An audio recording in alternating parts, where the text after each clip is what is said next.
You make me this, bring me up, bring me down. Now, you might not realise this, but 7,500 young Australians with high care needs live in nursing homes. But an organisation called Youngcare is aiming to change all this. Janie Seal, whose own sister required care after a car accident left her severely disabled, recently met some of the people most affected by the care crisis. Student Jock Watson was about to celebrate his 21st birthday when his whole world turned upside down. Driving back from university, he lost control of his car.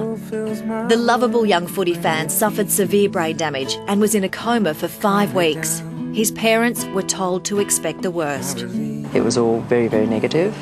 They described it as horrific and really no chance to survive. And if he did, he'd be a vegetable.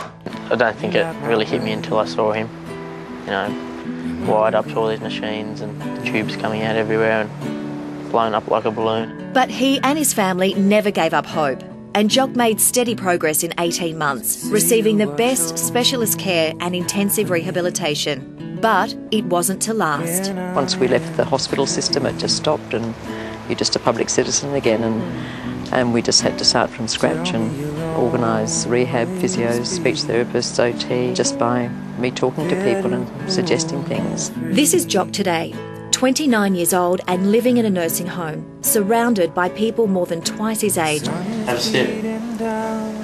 Do you think he knows he's in a nursing home? Yeah, definitely. We get him out when we can. He comes out of himself when he's around his friends, so So you can see sadness in his eyes? no, definitely. It still guts you every time you see him in a place where he shouldn't be.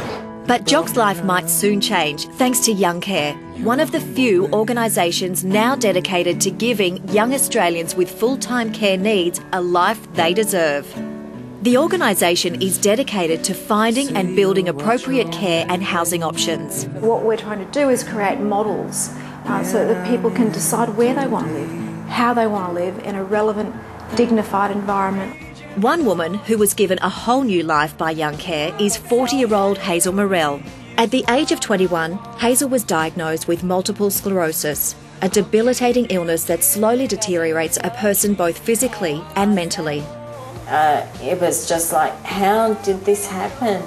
After Hazel's marriage broke up and her care needs increased, she moved into Youngcare's Brisbane apartments. Getting together with all the community downstairs, it was just like, oh, okay, well, this is like a new family that we're moving into. It just highlighted and let us open up and spread our wings a little bit more. And they didn't want to take independence away from us. Youngcare has allowed me to still be a mother. I can still be a mum to my little boy. So no matter what, no matter how big he gets, he's still my little boy.